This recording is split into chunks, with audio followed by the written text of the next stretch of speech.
মুখ্যমন্ত্রীর উদ্যোগে চালু হওয়া মাতৃযান পরিষেবা বন্ধ হয়ে পড়ায় সুন্দরবনের গর্ভবতী মহিলারা চরম সমস্যায় পড়ছে।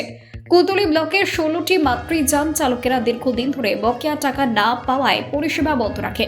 এতে জামতলা গ্রামীণ হাসপাতালে আসা গর্ভবতী মহিলাদের দৈনিক যাতায়াত ব্যাহত হচ্ছে। প্রতি মাসে প্রায় 200 জন মহিলা এখানে প্রসব করে। হাসপাতালের বাইরে অনেককে টোটো বা মোটর ভ্যানে যেতে হয়েছে। ব্লক মেডিকেল অফিসার কোনো মন্তব্য না করায় সমস্যার সমাধান অনিশ্চিত থেকে যাচ্ছে এবং এলাকাবাসীরা অসুবিধায় পড়ছে। Bureau report, জজবাত 24 Bangla. দেখো, জজবাত 24 বাংলার পক্ষ থেকে দক্ষিণ 24 পরগনা জেলার কুলতলি গ্রামীণ হসপিটালে দাঁড়িয়ে রয়েছে। পেছনে দাঁড়িয়েছে সারি সারি মাতৃযান।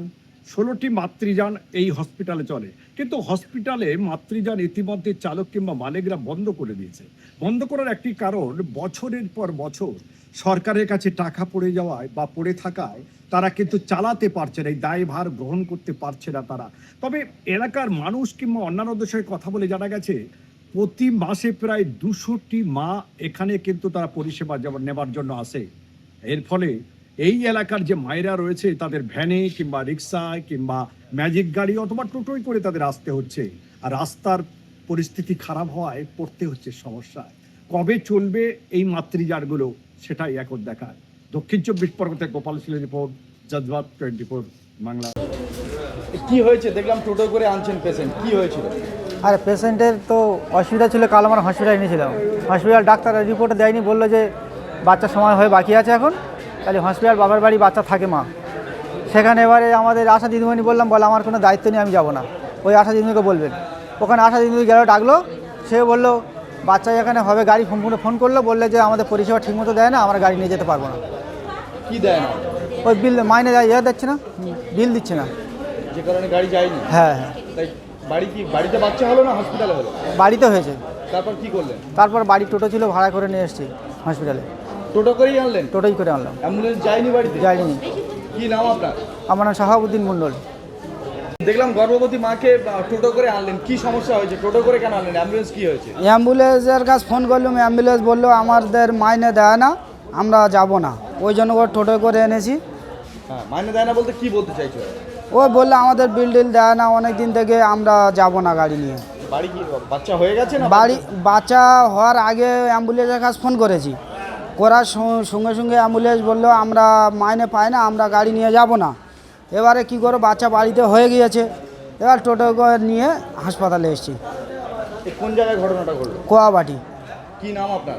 আমার নাম সাইদ আলী যে মোল্লা। পেশেন্টের বাচ্চা হয়েছে কি নাম? মনিরা মোল্লা। দাদা, এই সকাল থেকে দেখছি গর্ভবতী মায়েরা তারা টোটো করে ভ্যানে করে আসছে, আপনারা অ্যাম্বুলেন্স পরিষেবা বন্ধ রেখেছেন কেন? আমরা দীর্ঘদিন প্রায় 6 মাস 6.5 মাসের উপর আমরা বিল পাইনি, সে কারণে আমাদের এই নিঃসরণ পরিষেবাটা বন্ধ রাখা হয়েছে। কিন্তু তো এমার্জেন্সি পরিষেবা, এমার্জেন্সিগুলো আমরা নিয়ে যাচ্ছি, যেগুলো আমাদের কলকাতাতে ট্রান্সফার করা হচ্ছে সেগুলো নিয়ে যাচ্ছি, বাকি আনা বা ড্রপ ব্যাগ বা ওগুলোকে বন্ধ রাখা হয়েছে। এরকম বন্ধ কেন করে দিলেন? আমরা দীর্ঘদিন তো তেলের 6.5 মাসের উপর বিল পাইনি, সে কারণে আমাদের আর্থিক সংকটের কারণে আমরা নিঃসরণ পরিষেবা বন্ধ রেখেছি। বিএমএসকে জানিয়েছেন ব্যাপার? আর বিএমএসকে জানিয়েছি, আমাদের এমএলএ সাহেবকে জানিয়েছি। বিএমএস ম্যাডাম কি বলেছে? বিএমএস ম্যাডাম বলেছে যে ঠিক আছে, যতটা পারি চেষ্টা করছি, কিন্তু যদি না টাকা পাঠায় কী করে দেবো বলুন। কিন্তু এর জন্য তো গর্ভবতী মায়েরগুলো সমস্যা করছে না? কিন্তু আমাদের তো টাকা পড়ছে, যে আমরা বুঝতে পারছি, কিন্তু আমাদের কিছু করার নেই। তো এখানে আমরা কী করবো, আমাদের তো আর্থিক সম্পর্কে একটু দেখতে হবে এগুলো। কি নাম আপনার? আমার নাম মোহন কুমার মণ্ডল।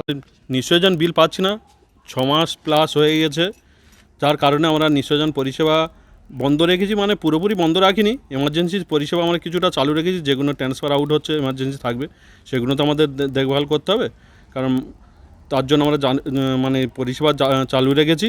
এবং আমরা এমএলএ সাহেবকে ইতিমধ্যে জানিয়েছি, বিএমএস ম্যাডামকে জানিয়েছি। এমএলএ সাহেব আমার তার মধ্যে আশ্বাস দিয়েছে সন্ধ্যা পর্যন্ত কিছু একটা সুরার ব্যবস্থা করে দেবে। কিন্তু গর্ভবতী মায়েরা দেখলাম টোটো করে হসপিটালে আসছে, তাহলে কি আপনারা একদম চালাচ্ছেন না?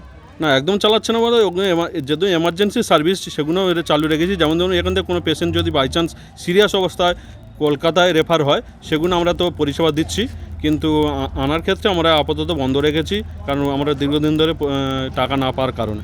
কি নাম আপনার? আমার নাম গোবিন্দ নাইয়া, নিঃসরণ মালিক।